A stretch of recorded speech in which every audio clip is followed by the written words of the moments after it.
اعوذ باللہ من الشیطان الرجیم بسم اللہ الرحمن الرحیم رب اشرح لی صدری ویسر لی امری واحلل عقدۃ من لسانی یفقہوا قولی اللہم فقہنا فی الدین اللہم فقہنا فی الدین اللہم فقہنا فی الدین آمین۔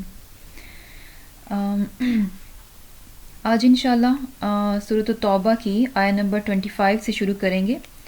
اس میں اللہ تعالیٰ فرما رہے ہیں لقد البتہ تحقیق نصرکم مدد دی تمہیں اللہ نے فی میں مواطن میدانوں میں یعنی جنگ کے میدانوں میں کثیرتاً بہت سے و یوم اور دن حنینی حنین کے اذ جب اعجبتکم جب تم خوش ہوئے کثرتکم اپنی کثرت پر فلم تغنی پس اس نے نہ فائدہ دیا عنکم تمہیں شیئن کچھ بھی وضاقت اور تنگ ہو گئی علیکم تم پر الارض زمین بما رحبت باوجود اپنی فراخی کے وسعت کے ثم پھر ولیتم پھر گئے تم مدبرین پیٹ پھیر کر۔ اب یہاں پر جو ہے اس آیت میں اللہ تعالیٰ فرما رہے ہیں کہ اللہ تعالیٰ نے بیسیکلی خطاب جو ہے مسلمانوں سے ہے، صحابہ کرام سے ہے۔ اس وقت جو ہے اگر پہلا خطاب دیکھیں تو کن سے ہے؟ صحابہ کرام سے ہے۔ صحابہ کرام سے یہ بات کہی جا رہی ہے کہ اللہ تعالیٰ نے بہت سے موقعوں پر یعنی بہت سے جنگی میدانوں میں تمہاری مدد کی، اور جس دن کیا تھا کہ تم کو اپنی جماعت کی کثرت پر بہت زیادہ تمہیں غرور ہوا، بہت زیادہ تم خوش ہوئے، اور وہ تمہارے کچھ بھی کام نہیں آئی، اور زمین کی فراخی کے باوجود زمین کیا تھی؟ تم پر تنگ ہو گئی اور تم پیٹ پھیر کر بھاگ گئے۔ یہاں پر جو ہے اصل میں غزوہ حنین جو ہے نا اس کا یہاں پر ذکر کیا جا رہا ہے۔ اور غزوہ حنین بیسیکلی کیا تھا کہ جیسے کہ مکہ فتح ہوا اور اس کے جو ہے جسے کہہ لیں کہ کچھ دنوں کے بعد ہی جو ہے 18-20 دن کے بعد جو ہے جنگ حنین کے لیے آپ صلی اللہ علیہ وسلم نکلے، غزوہ حنین کے لیے۔ اور حنین جو ہے اس غزوہ کو حنین کیوں کہا جاتا ہے؟ یہ بیسیکلی ایک وادی کا نام ہے جو کہ مکہ اور طائف کے بیچ میں ہے، اور مکہ سے اس کا فاصلہ جو ہے تقریباً 10 میل کا ہے۔ اور کیا ہے کہ وہاں پر حنین میں وہاں پر 2 قبیلے رہتے تھے، حوازن اور ثقیف۔ تو کیا ہے کہ یہ دونوں قبیلے جو ہیں بیسیکلی ان کی اور جو مکہ کا قبیلہ قریش ہے ان کی آپس میں جسے کہہ لیں کہ ایک طرح کے آپس میں ایک لگتی رہتی ہے نا، کہ ان دونوں میں یعنی جو قریش تھے وہ اپنے آپ کو کیا سمجھتے تھے کہ ہم ہی بڑے ہیں، اور جبکہ دوسری طرف یہ دونوں قبیلے بھی کیا سمجھتے تھے کہ ہم ہی بڑے ہیں۔ تو بیسیکلی ان کی آپس میں جو ہے نا ایک دوسرے کو نیچا کرنے کی لگی رہتی تھی۔ تو اب ہوا کیا کہ فتح مکہ کے بعد جو ہے چونکہ قریش کا جو قبیلہ تھا وہ سارے کا سارا مسلمان ہو گیا، اور اب کیا تھا کہ اب ان کو لگا ان 2 قبیلوں کو کہ اچھا قریش جو ہیں وہ تو اب ہمارے راستے سے صاف ہو چکے ہیں، کیونکہ ہمیشہ مقابلے بازی کن سے رہتی تھی؟ قریش کے ساتھ، قریش کے قبیلے کے ساتھ۔ اب قریش کا قبیلہ چونکہ مسلمان ہو گیا، اب وہ کن کے انڈر آ گئے؟ مسلمانوں کے، یعنی آپ صلی اللہ علیہ وسلم کے تحت آ گئے۔ تو اب ان دونوں قبیلوں کو کیا لگا کہ اگر ہم جو ہے کسی طرح سے مسلمانوں کو ختم کر دیں تو ہم اس پورے خطے میں جسے کہہ لیں کہ آل ان آل ہو جائیں گے، تب ہمارے مد مقابل کوئی نہیں رہے گا، ہمارا مقابلہ کرنے والا کوئی بڑا قبیلہ نہیں رہے گا، کیونکہ قریش کیا ہیں؟ مسلمان ہو چکے ہیں۔ اگر ہم مسلمانوں کو ایک بار جو ہے مل کر حملہ کر کے ان کو ختم کر دیں، ان کو شکست دے دیں، تو فائنلی عربیہ میں ہماری ہی جو ہے اجارہ داری ہوگی، ہم ہی سب پر جو ہے حاوی ہو جائیں گے۔ تو کیا ہوا کہ اس سوچ کے ساتھ ان دونوں قبیلوں نے، حوازن اور ثقیف نے جو ہے مل کر جو ہے پلاننگ کی کہ مسلمانوں پہ جو ہے حملہ کیا جائے۔ اب جب آپ صلی اللہ علیہ وسلم کو اس بات کی خبر ملی تو آپ صلی اللہ علیہ وسلم نے بھی جو ہے کیا کہتے ہیں اپنا لشکر تیار کیا اور ان کا مقابلہ کرنے کے لیے نکلے، اور حنین کے مقام پر جو ہے یہ جنگ ہوئی۔ اور یہ جنگ جو ہے 10 شوال کو ہوئی اور 8 ہجری میں، یعنی 8 ہجری میں بیسیکلی مکہ فتح ہوا تھا، اور اس کے کچھ دن کے بعد جو ہے غزوہ حنین جو ہے یہ پیش آیا۔ اب اس میں جو ہے تھا کیا کہ جو مسلمانوں کا لشکر تھا اس میں 12,000 مسلمان تھے، 12,000 مسلمان تھے، اور حوازن اور ثقیف کے 4,000 کیا لشکر تھا۔ تو بیسیکلی دیکھا جائے کیا تھا کہ مسلمانوں کا لشکر دشمن کے مقابلے میں بہت بڑا تھا۔ اور یہ چیز بھی ہے کہ یہ جو دونوں قبیلے تھے جو کہ مسلمانوں کو ختم کرنا چاہ رہے تھے، اب یہ دیکھیں کہ ان کا عزم اور ارادہ اس قدر زیادہ تھا کہ انہوں نے کیا کیا کہ اپنی تمام مال اسباب، یعنی جو سونا چاندی کی صورت میں تھا، جانوروں کی صورت میں تھا، یہ سارے کا سارا لے کر یہ لوگ جنگ کے میدان میں آئے، اپنے بیویوں کو، اپنے بچوں کو، بوڑھے بھی، یعنی پیچھے انہوں نے کچھ چھوڑا ہی نہیں۔ اور یہ سب کچھ ساتھ لے کر آنے کا مقصد کیا تھا کہ ہم ہر حال میں مسلمانوں کو شکست دیں گے اور میدان جنگ کو چھوڑیں گے نہیں۔ کیونکہ بیسیکلی ہوتا کیا ہے کہ اگر کوئی میدان جنگ میں جاتا ہے، دشمن کا مقابلہ کرتا ہے اور اسے لگتا ہے کہ دشمن مجھ پر حاوی ہو رہا ہے، تو ظاہر سی بات ہے لوگ میدان چھوڑ کر بھاگتے ہیں۔ کیوں بھاگتے ہیں؟ کیونکہ انہیں نظر آ رہا ہوتا ہے کہ پیچھے ہمارے بیوی بچے مال اسباب ہیں، ہم میدان چھوڑیں اور بھاگ جائیں، پیچھے اپنے بیوی بچوں اور مال اسباب کے پاس چلے جائیں۔ اب اگر مال اسباب، بیوی بچے سب میدان جنگ میں ہی ہوں گے تو کوئی بھی میدان جنگ کو چھوڑ کر نہیں بھاگے گا۔ تو بیسیکلی یہ ان کی پلاننگ تھی کہ اس طرح سے ہم کیا ہے بہت ہی مضبوطی کے ساتھ اور بہت ڈٹ کر جو ہے مسلمانوں کا مقابلہ کریں گے۔ اور ہوا کیا کہ جیسے کہ وہاں پر اب کیا تھا کہ مسلمانوں کا لشکر جو تھا وہ بہت زیادہ تھا، 12,000 تھے، اور جو حوازن اور ثقیف تھے ان کے 4,000 کے قریب لوگ تھے۔ اب اس سے پہلے جو ہے جب بھی مسلمانوں کا مقابلہ دشمن سے ہوتا تھا، ہمیشہ مسلمان جو ہے اپنی تعداد میں بھی اور اپنے سامان کے حساب سے بھی ہمیشہ جو ہے کم ہوتے تھے، لیکن یہ پہلی بار ہوا کہ مسلمان جو تھے اپنے دشمن کے مقابلے میں 3 گنا زیادہ تھے، تعداد میں بہت زیادہ تھے۔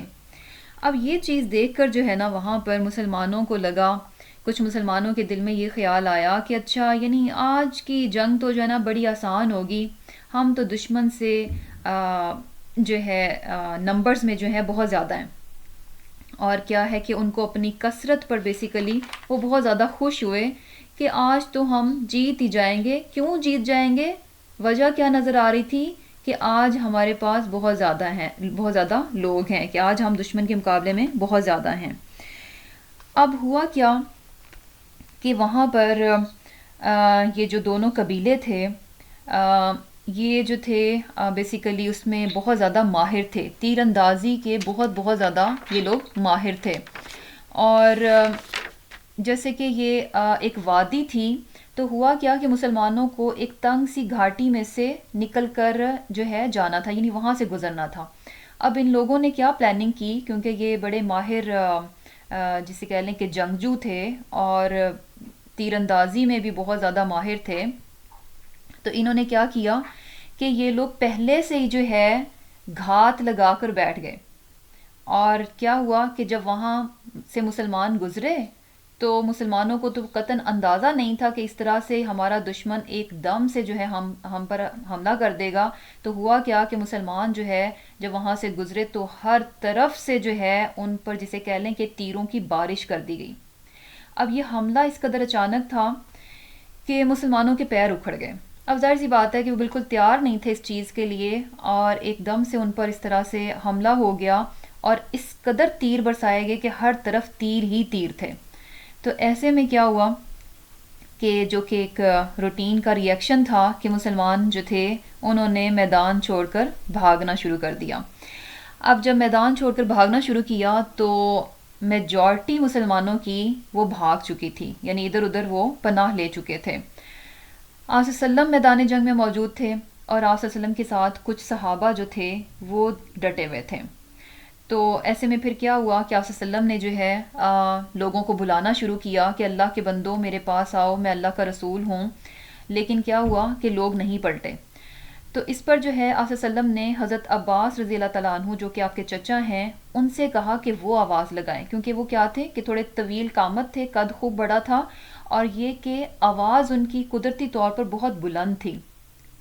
تو جب انہوں نے آواز لگائی اور مسلمانوں تک ان کی آواز پہنچی تو پھر کیا ہوا کہ مسلمان اس بات کو سن کر شرمندہ ہوئے اور پھر سے پلٹے میدان میں اور پھر ڈٹ کر مقابلہ کیا، اور فائنلی جو ہے اللہ تعالیٰ نے ان کو فتح یاب کیا. اب یہاں پر جو مین چیز مسلمانوں کو سمجھائی گئی وہ کیا تھی کہ اللہ تعالیٰ نے تمہاری بہت سے میدانوں میں، یعنی اس سے پہلے جو ہے میدان جنگ میں، بہت سے میدان جنگوں میں کیا کیا کہ تمہاری اللہ تعالیٰ نے مدد کی. اور وہ مدد کب ہوتی تھی؟ جب کہ مسلمان بہت کمزور ہوتے تھے، مسلمانوں کی تعداد بہت کم ہوتی تھی. اس کے باوجود بھی کیا ہوتا تھا کہ مسلمان جو ہے فتح یاب ہو جاتے تھے. لیکن جس دن جو ہے، اور مزے کی بات یہ کہ ان تمام جنگوں میں اگر مسلمان دشمن کا مقابلہ کرنے کے لیے نکلتے تھے اور سامنے ڈٹ کر کھڑے ہوتے تھے تو اس بھروسے پر کھڑے نہیں ہوتے تھے کہ اچھا ہمارے پاس ہتھیار بہت ہیں، ہماری تعداد بہت ہے. صرف اور صرف اللہ تعالیٰ پر بھروسہ کر کے کہ اگر ہم اللہ کا حکم مان کر دشمن کا مقابلہ کریں گے تو اللہ تعالیٰ ہماری مدد ضرور فرمائے گا. اس بھروسے کے ساتھ، اس ٹرسٹ کے ساتھ جو ہے وہ میدان جنگ میں کھڑے ہو جاتے تھے. ہمیشہ بھروسہ کس پر ڈالتے تھے؟ اللہ سبحانہ تعالیٰ کی ذات پر. تو اللہ تعالیٰ کی طرف سے مدد آتی بھی تھی. لیکن اس جنگ میں کیا ہوا کہ ان کی نظریں جو تھیں نا مسلمانوں کی، اللہ تعالیٰ کی ذات سے ہٹ گئیں.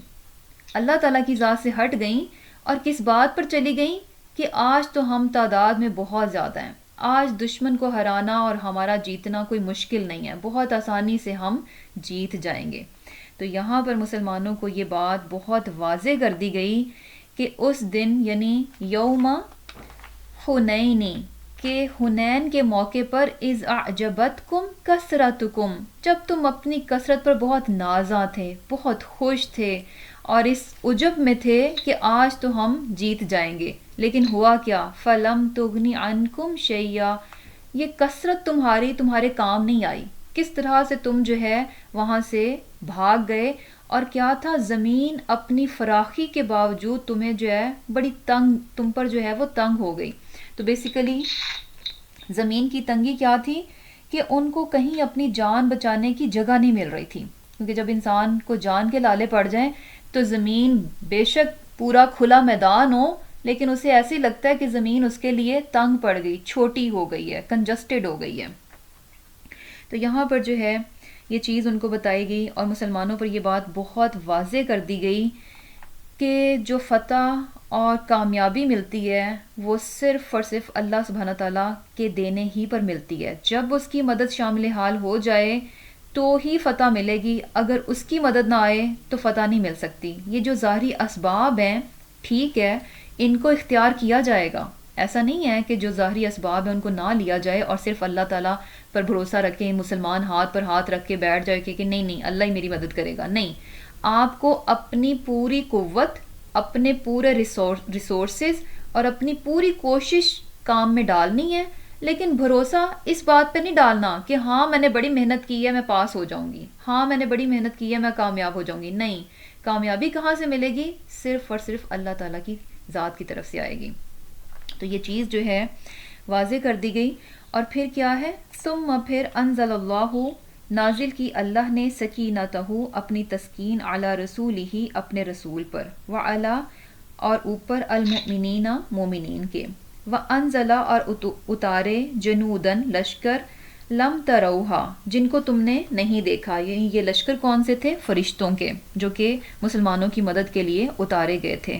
وعذب اور عذاب دیا الذین ان لوگوں کو جو کفروا کافر تھے. وذالک اور یہی جزاء سزا ہے الکافرین کافروں کی.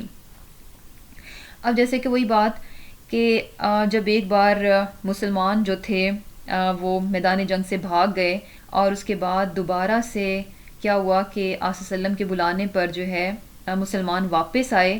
اب چونکہ مسلمان جو ہے یعنی ان کو ریئلائز ہو گئی اپنی غلطی اور پھر سے وہ واپس پلٹے. اب وہ کیوں پلٹ رہے تھے؟ اللہ کی خاطر پلٹ رہے تھے. جب وہ اللہ کی خاطر اور اللہ پر بھروسہ کرتے ہوئے پلٹ رہے تھے تو ایسے میں اللہ تعالیٰ نے کیا کیا؟ انزل اللہ سکینتہ.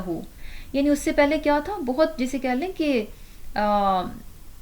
کیا اس کو کہتے ہیں کہ بڑی ہڑبونگ سی وہاں پر مچ چکی تھی اور لوگ جو ہے وہ بے چین ہو چکے تھے. لیکن جب اسی میدان جنگ میں مسلمان پھر سے واپس پلٹے تو کیا ہوا؟ بہت ہی پرسکون طریقے سے اب ان کے دلوں میں وہ جو بے چینی تھی، وہ جو ساری گھبراہٹ تھی، وہ کیا تھی کہ ساری کی ساری ختم ہو گئی. کیوں؟ انزل اللہ سکینتہ، کہ اللہ تعالیٰ نے جو ہے اپنی طرف سے سکینت جو ہے اللہ کے رسول صلی اللہ علیہ وسلم اور مومنین پر جو ہے وہ نازل کر دی تھی. یہ اللہ تعالیٰ کی طرف سے مدد تھی جو کہ اللہ تعالیٰ نے مسلمانوں کو دی، کیونکہ ایسے حالات میں اگر انسان کا دل جو ہے وہ پرسکون نہ ہو تو اس کا دماغ کچھ سوچنے کے قابل نہیں رہتا. تو بیسیکلی کیا تھا کہ ان کو سکون دے دیا گیا، تسکین دے دی گئی، سکینت دے دی گئی، اور اس کے ساتھ ساتھ جو ہے وہ فرشتوں کو بھی نازل کیا گیا جنہوں نے کہ مسلمانوں کی مدد کی. اور پھر کیا ہے؟ ثم یتوبو، پھر وہ مہربان ہوا اللہ من سے بعدی بعد ذالکا اس کے، علی اوپر من جس کے یشاء چاہے گا، واللہ اور اللہ غفور بخشنے والا، رحیم مہربان ہے. اب یہ سب کچھ ہوا کہ مسلمانوں پر سکینت طاری کر دی گئی اور فرشتوں کو اتارا گیا مسلمانوں کی مدد کے لیے. اور یہ سب کیوں تھا؟ کہ کافروں کو عذاب دیا جائے اور ان کی جو ہے یعنی جو کفر پر ابھی بھی ڈٹے ہوئے ہیں ان کی کیا ہے کہ یہی سزا ہے. لیکن اس کے ساتھ ساتھ اللہ تعالیٰ فرما رہے ہیں کہ اللہ تعالیٰ اس کے بعد بھی جس پر چاہے گا مہربانی فرمائے گا. تو اس سے کیا مراد ہے؟ یعنی ابھی بھی کیا ہوا تھا کہ وہاں پر جب اس جنگ کے بعد جو ہے غزوہ حنین کے بعد جو ہے اور بہت سارے مشرکین جو تھے وہ مسلمان ہو گئے تھے. تو یہاں پر جو ہے یعنی کیا تھا کہ جیسے پیچھے کہا جا رہا ہے کہ ابھی بھی جو سٹل اپنے کفر پر اڑے رہیں گے تو ان پر تو عذاب آئے گا، انہیں پھر چھوڑا نہیں جائے گا، وہ یہاں سے جو ہے نا اپنی جان سے جائیں گے. لیکن جو اس بات کو سمجھ لیں گے کہ ہاں اسلام ہی سچا دین ہے اور کس طرح سے جو ہے اللہ سبحانہ تعالیٰ کی طرف سے جو ہے مسلمانوں کی مدد آتی ہے اور انسان پلٹ آئے گا، تو ایسے میں کیا ہے اللہ تعالیٰ اس پر جو ہے مہربانی فرمائے گا، واللہ غفور الرحیم، اور اس کے پچھلے تمام گناہ جو ہے وہ معاف کر دیے جائیں گے. تو یہ دیکھیں یہ چیز جو ہے نا بہت زیادہ امپورٹنٹ ہمیں نظر آتی ہے کہ وہاں پر اب اللہ تعالیٰ کس کے لیے یہ فرما رہے ہیں کہ واللہ غفور الرحیم، ان لوگوں کے لیے جو کہ اسلام کے خلاف آئے، جو کہ اللہ کے رسول صلی اللہ علیہ وسلم کے خلاف میدان جنگ میں آئے اور ان کو نقصان دینے کی کوشش کر رہے ہیں. لیکن اس کے باوجود اگر وہ توبہ طائب کر لیتے ہیں، اپنی ان غلط چیزوں سے باز آ جاتے ہیں، تو ایسا نہیں ہے کہ ان کے اس ماضی کی وجہ سے جو ہے ان کے ساتھ کچھ اچھا سلوک نہ کیا جائے، بلکہ کیا ہے؟ اللہ واللہ غفور الرحیم، کہ اللہ تعالیٰ بخشنے والا اور مہربان ہے. کیونکہ جب انسان توبہ کرتا ہے تو اس کے لیے کیا ہے کہ اس کے پچھلے گناہ کیا ہیں کہ بالکل جو ہے وہ صاف ہو جاتے ہیں کہ جیسے کہ اس نے کیے ہی نہیں تھے. اور پھر کیا ہے؟ اب اس میں جو ہے نا بیسیکلی غزوہ حنین میں جو مین لیسن ہمیں دیا جا رہا ہے وہ کیا ہے کہ کبھی بھی دنیاوی اسباب جو ہے نا ان پر ہمیں اپنا بھروسہ نہیں ڈالنا چاہیے، ان کو اختیار ضرور کرنا چاہیے. مثلا انسان اگر میڈیسن کھاتا ہے تو یہ نہیں سمجھنا چاہیے کہ اچھا فلاں دوائی کی وجہ سے مجھے آرام آ گیا. نہیں، ٹھیک ہے ہم نے میڈیسن کھانی ہے، اللہ تعالیٰ نے ہمیں کہا ہے کہ ہم جو ہے ہر اس چیز کو جو ہمیں فائدہ دے ہم اس چیز کو اپنے لیے حاصل کریں. تو ہم اس حکم کے تحت بھی ہم اس چیز کو کریں گے، ہم تمام اسباب اختیار کریں گے، لیکن فائنلی اس بات پر بھروسہ رکھیں گے کہ ہاں شفا کس کی طرف سے آئے گی؟ اللہ تعالیٰ کی طرف سے آئے گی. تو یہ چیز جو ہے نا ہمیں بہت زیادہ شعوری طور پر اس چیز کا خیال رکھنا چاہیے، کیونکہ بہت بار ایسے ہوتا ہے کہ ہم کسی بھی معاملے میں اگر ہم کچھ بھی اچیو کر لیں، کسی بھی طرف کچھ بھی ہمیں اچھا مل جائے، کچھ اچھا ہو جائے، کوئی کامیابی مل جائے، تو ہماری نظریں بھی اللہ تعالیٰ کی طرف سے ہٹ جاتی ہیں. ہم یہ جو بظاہر چیزیں ہوتی ہیں نا ان کو ہم کریڈٹ دینا شروع کر دیتے ہیں. کوئی ہمارا کام سیدھا ہو جائے تو ہم کیا کہتے ہیں، اچھا فلاں نے مشورہ دیا تھا، اس مشورے پہ میں نے عمل کیا تو ایسے ہو گیا. نہیں، وہ مشورہ جس شخص نے دیا اس کو سبب ہمارے لیے کس نے بنایا؟ اللہ تعالیٰ نے. اس کے ذہن میں وہ مشورہ، وہ خیال کس نے ڈالا؟ اللہ تعالیٰ نے. اگر اللہ تعالیٰ اس کے ذہن میں وہ اچھا مشورہ آپ کے لیے، وہ نیک مشورہ نہ ڈالتے تو ہمارا کام بھی نہ ہوتا، کیونکہ اس انسان کی اپنی کیپیسٹی نہیں ہے کہ وہ خود سے جو ہے کسی کے لیے کچھ خیر، کچھ نیکی کر سکے. وہ کس کی طرف سے آئی ہے؟ اللہ تعالیٰ کی طرف سے آئی ہے. اور پھر کیا ہے؟ یا ایھا الذین آمنو، اے وہ لوگو جو ایمان لائے ہو، انما بات یہی ہے کہ المشرکون، مشرک لوگ، نجسن نجس ہیں، پلید ہیں، ناپاک ہیں. فلا پس نہ یقربو، وہ قریب جائیں، المسجد الحرام، مسجد الحرام کے، بعد عامہم، اس سال کے، یعنی 9 ہجری کے. ھذا اس، وَإِنْ، اور اگر خفتم، تمہیں ڈر ہو، یعنی مومنوں سے یہ بات کہی جا رہی ہے، وَإِنْ خفتم، اور اگر تمہیں ڈر ہو، عیلتن، مفلسی کا، فسوفا، تو جلد، یغنیکم، غنی کر دے گا تمہیں، اللہ من فضلہ، اپنے فضل سے، ان شاء، اگر اس نے چاہا. ان اللہ، بے شک اللہ، علیم، سب کچھ جاننے والا ہے، حکیم، حکمت والا ہے. اب جیسے کہ 8 ہجری میں جو ہے مکہ فتح ہوا، اور اس کے بعد 9 ہجری میں یہ سورہ توبہ جو ہے نازل ہوئی. جیسے کہ شروع میں ہم نے دیکھا کہ 9 ہجری کا جو حج تھا وہ مسلمانوں نے بھی کیا اور مشرکین نے بھی کیا، اکٹھے کیا. لیکن اس 9 ہجری کے حج میں جو ہے یہ بات واضح کر دی گئی کہ اب مشرکین جو ہیں یہاں پر نہیں رہ سکتے. ان کو کہا گیا، 4 مہینے کی مہلت دی گئی کہ یا تو وہ اسلام قبول کر کے اس جگہ پر رہ سکتے ہیں، یا پھر یہ کہ عربیہ چھوڑ دیں، کہیں اور چلے جائیں. اور اگر نہیں جائیں گے تو پھر مسلمانوں کے ساتھ وہ کیا ہیں، یعنی ایٹ وار ہیں، کہ اب یعنی حالت جنگ میں ہیں مسلمان اور مشرک. اور اب یہاں پر جو ہے یہ بات بتائی جا رہی ہے کہ مسجد الحرام میں جو ہے مشرکین کا داخلہ جو ہے نا بالکل منع کر دیا گیا. اور یہ کہا جا رہا ہے کہ مشرکین جو ہیں وہ مسجد الحرام میں نہ آئیں، یعنی خانہ کعبہ میں. کب ان کو اس چیز سے منع کیا گیا؟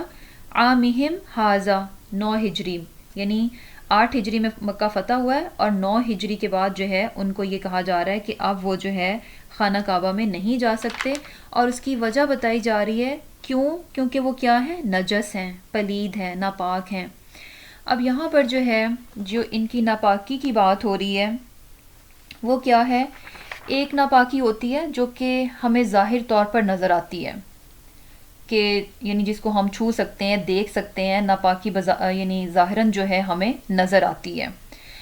اور ایک ناپاکی وہ ہوتی ہے جو کہ ایکچولی نظر نہیں آ رہی ہوتی لیکن ہوتی ہے. اب جیسے کہ کیا ہے کہ شوہر اور بیوی کے خاص تعلق جو ہے، اس کے بعد کیا ہے کہ انسان ناپاکی کی حالت میں چلا جاتا ہے. اب وہ ناپاکی ایسے تو نہیں ہوتا کہ انسان کے کپڑے گندے ہیں یا یہ کہ ہاتھ گندے ہیں یا کچھ اور گندا ہے، لیکن کیا ہے کہ وہ ناپاکی ہوتی ہے جس کے بعد کیا ہے کہ انسان کو شاور لینا ہوتا ہے. لیکن یہاں پر جو ہے جس ناپاکی کی بات ہو رہی ہے یہ ظاہر کی ناپاکی نہیں ہے. ایسا نہیں ہے کہ جو مشرکین ہیں ان کے جسم گندے ہیں یا جسم پلید ہیں یا ان کے ہاتھ ناپاک ہیں، ایسا کچھ نہیں ہے. جسمانی طور پر جو ہے یہ نہیں کہا جا رہا کہ جسمانی طور پر وہ ناپاک ہیں، بلکہ ناپاکی کہاں ہے؟ ان کے عقائد میں ہے، ان کے عقیدے میں ہے، ان کے دلوں میں ہے. کیونکہ ایمان کہاں پر ہوتا ہے؟ دل میں ہوتا ہے. کفر کہاں پر ہوتا ہے؟ وہ بھی دل ہی میں ہوتا ہے.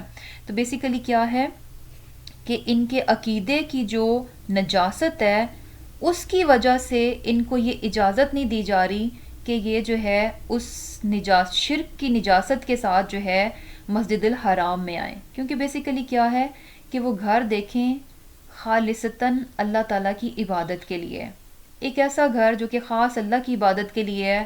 تو وہاں پر یہ سینس نہیں بنتی کہ ایک مشرک جو ہے وہ آ کر وہاں پر شرک کرے، کیونکہ وہ گھر کیا ہے؟ پاک ہے. پاک کیوں ہے؟ کیونکہ وہاں پر خالص ایک اللہ کی عبادت کی جاتی ہے. اور یہاں پر جو ہے جسمانی طور پر جو ہے نجس نہیں کہا جا رہا، بلکہ کیا ہے؟ عقیدے کی ناپاکی ہے. اس ناپاک عقیدے کے ساتھ جو ہے وہ مسجد الحرام میں نہیں آ سکتے. اگر ان کو آنا ہے تو اس عقیدے کی ناپاکی کو دور کر کے تب وہ انٹر ہو سکتے ہیں. اور اس عقیدے کی ناپاکی کو دور کرنے کا طریقہ کیا ہے کہ وہ شرک چھوڑ دیں، ایک اللہ کو مان لیں. تو کیا ہے کہ اور یہ چیز بھی ہمیں ذہن میں رکھنی چاہیے کہ یہاں پر خاص طور پر جو ہے مسجد الحرام کی بات ہے، جبکہ باقی جو عام مسجدیں ہیں ان کے بارے میں بھی ہم کیا دیکھتے ہیں کہ وہاں پر ہمیں یہ چیز نظر آتی ہے کہ آپ صلی اللہ علیہ وسلم نے جو ہے مشرکوں کو بھی مسجد میں آنے کی اجازت دی، یہود بھی آئے، اور یہ کہ عیسائیوں کو بھی ٹھہرایا گیا.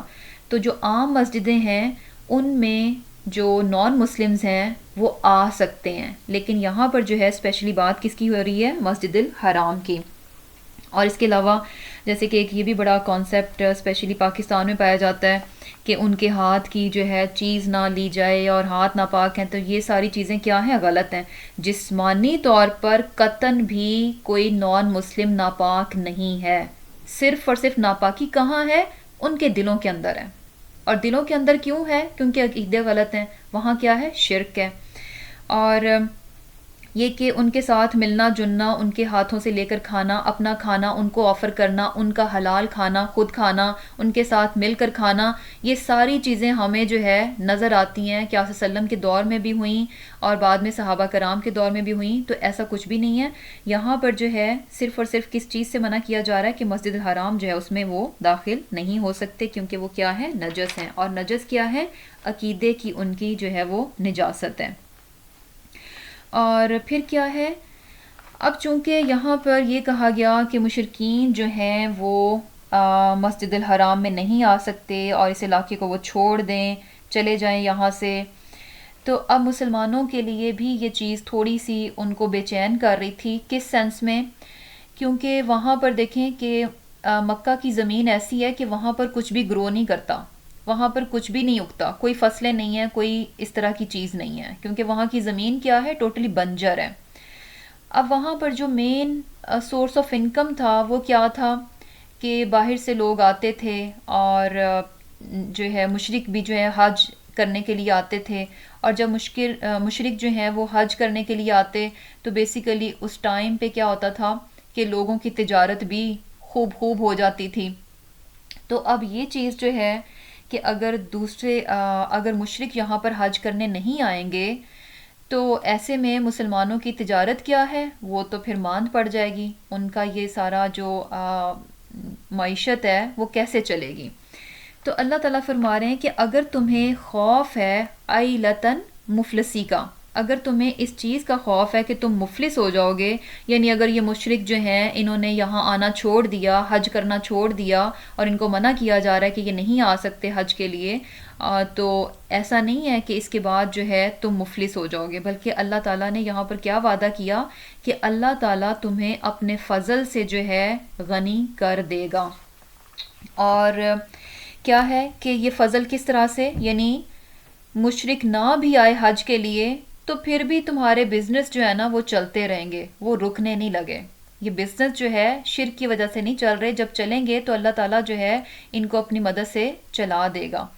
اور پھر اس کے علاوہ کیا ہے کہ جیسے قریب ہی میں دیکھیں کہ غزوہ حنین جو ہے وہ ہونا تھا، اور اس جنگ میں جو ہے اب چونکہ وہاں پہ جیسے کہ کیا بات ہوئی تھی کہ جو دونوں مشرک قبیلے تھے حوازن اور سکیف جو تھے، یہ اپنے بیوی بچوں، اپنے مال اسباب، سونا چاندی، جانور، سب کچھ جو ہے نا یہ لے کر میدان جنگ میں آ گئے تھے.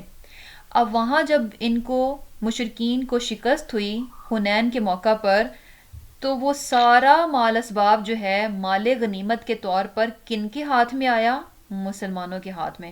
اور کہا جاتا ہے کہ بہت بہت زیادہ مال جو تھا وہ مسلمانوں کو اس جنگ کے بعد ملا تھا مال غنیمت کے طور پر.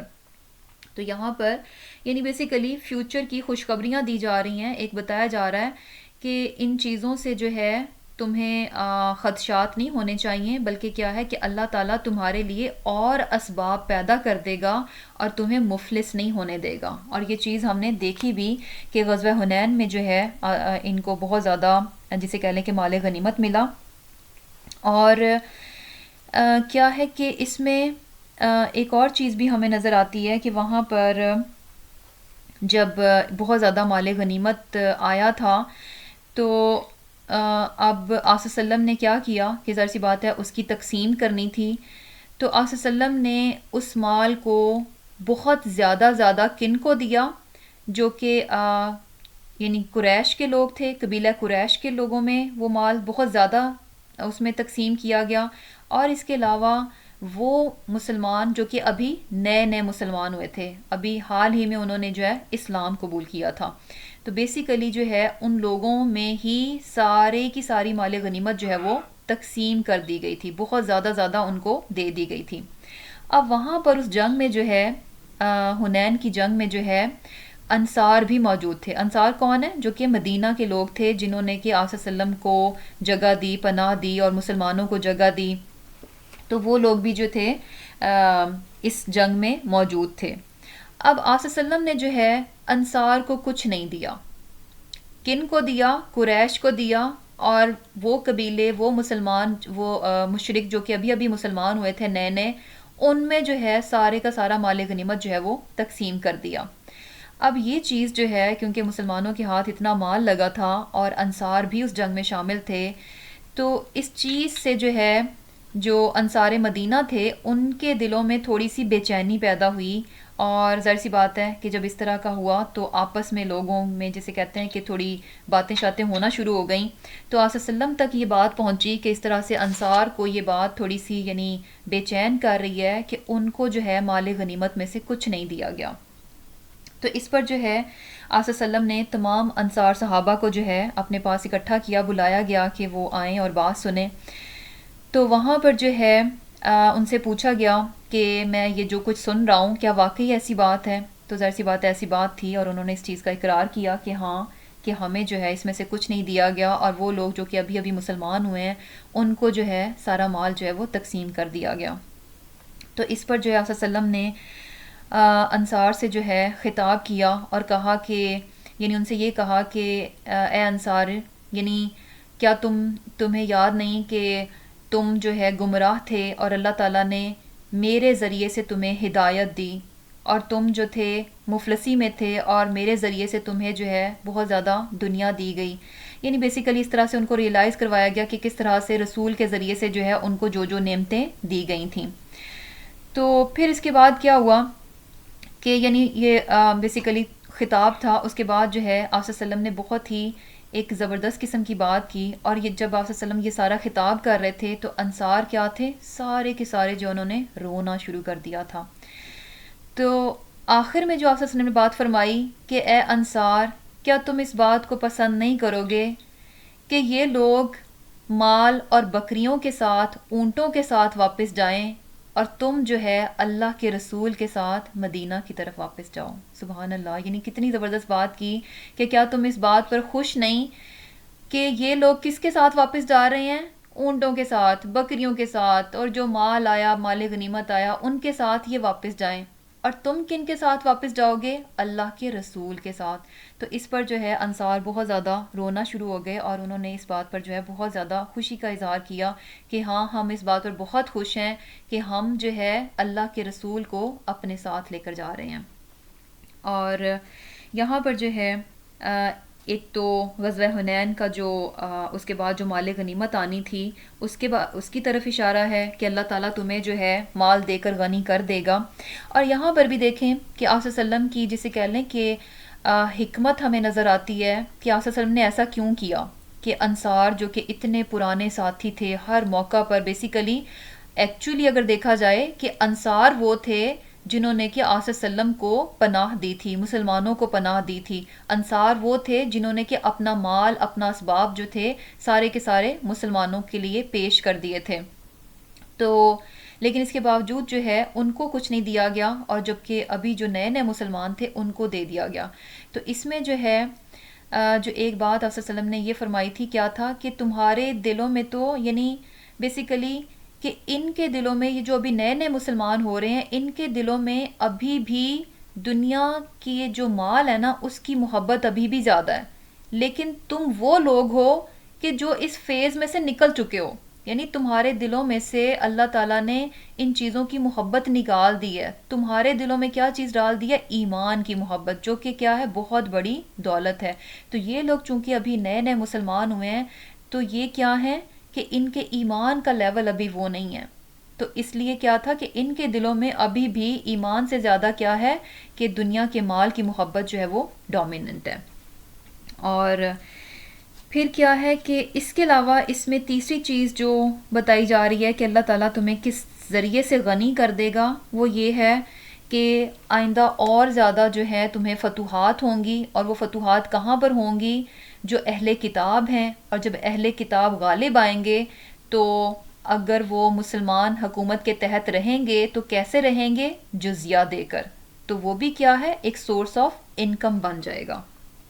اب یہاں پر جو ہے اسے نیکسٹ آیا میں یہی چیز بتائی جائے گی کہ قاتلو جنگ کرو الذین ان لوگوں سے جو یعنی اہل کتاب کی بات ہے، لا یؤمنون نہیں ایمان لاتے باللہ اللہ پر، ولا اور نہ بالیوم الآخری روز آخرت پر، ولا اور نہ یحرمون حرام سمجھتے ہیں ما حرم اللہ جس کو حرام کیا اللہ نے، ورسولہ اور اس کے رسول نے، ولا یدینون اور نہیں وہ اختیار کرتے دین الحق سچے دین کو، من الذین ان لوگوں میں سے جنہیں اوتو دی گئی الکتابہ کتاب، حتیٰ یہاں تک کہ یؤتو وہ دیں الجزیتا جزیہ، این یدن اپنے ہاتھ سے، وہم اور وہ صاغرون ذلیل ہو کر ہوں، پست ہو کر ہوں۔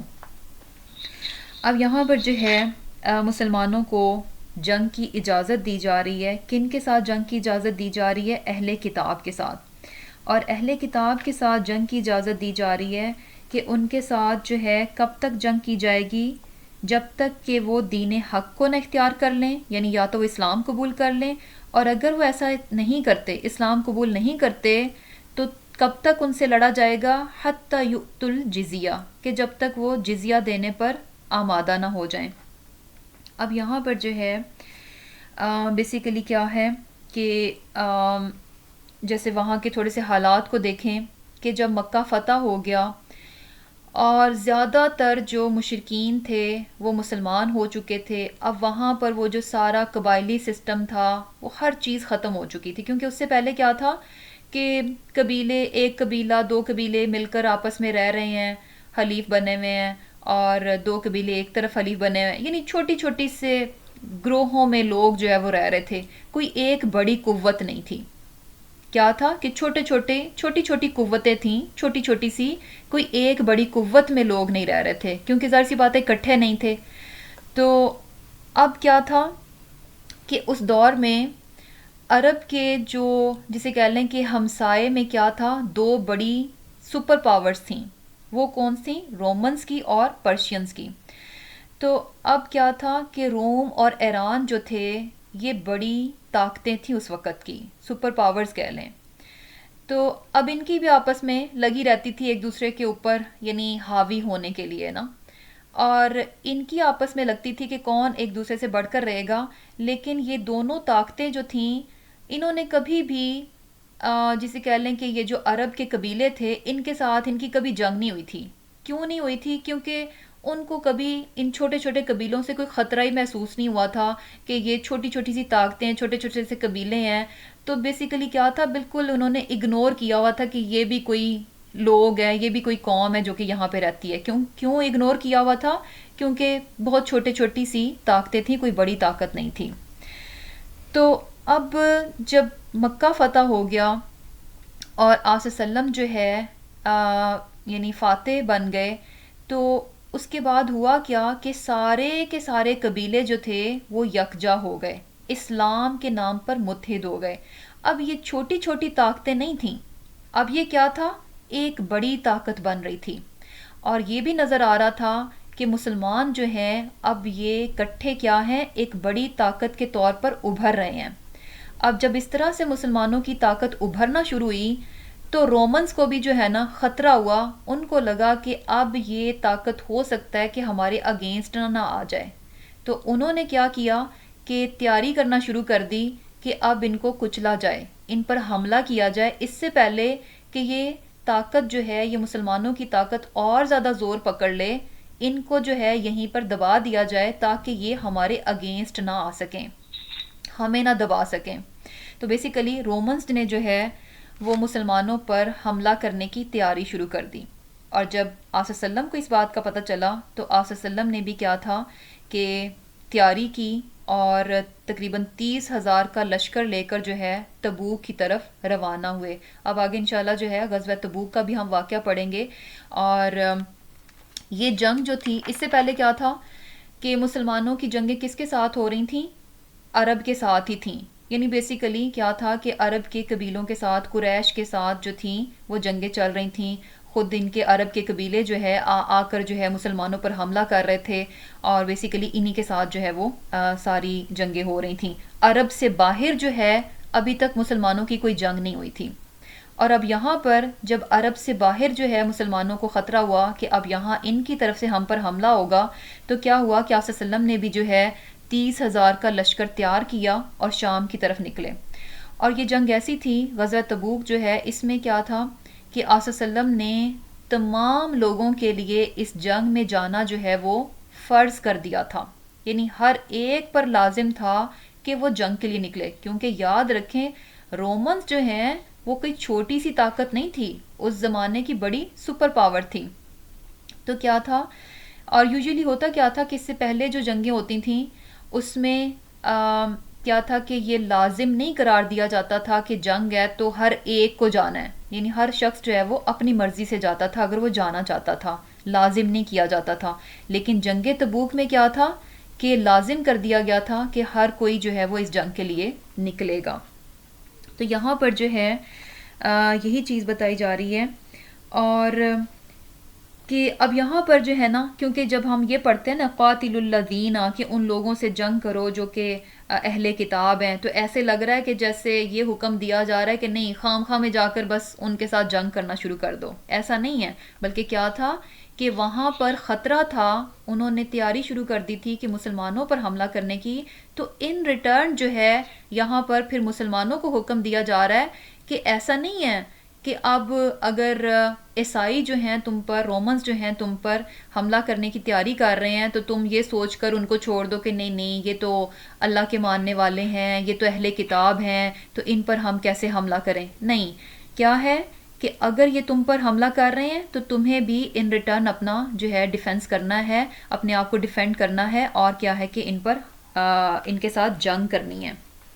اور یہاں پر ایک اور چیز بڑی امپورٹنٹ ہمیں نظر آ رہی ہے کہ یہاں پر بات اہل کتاب کی ہے، لیکن ان کے بارے میں اللہ تعالیٰ یہ فرما رہے ہیں کہ یہ وہ لوگ ہیں جو کہ لا یؤمنون باللہ ولا بالیوم الآخر، کہ یہ وہ لوگ ہیں جو کہ اللہ پر ایمان نہیں لاتے اور یوم آخرت پر ایمان نہیں لے کر آتے، اور یہ کہ جو اللہ اور اس کے رسول نے چیزیں حرام کی ہیں ان کو حرام نہیں سمجھتے.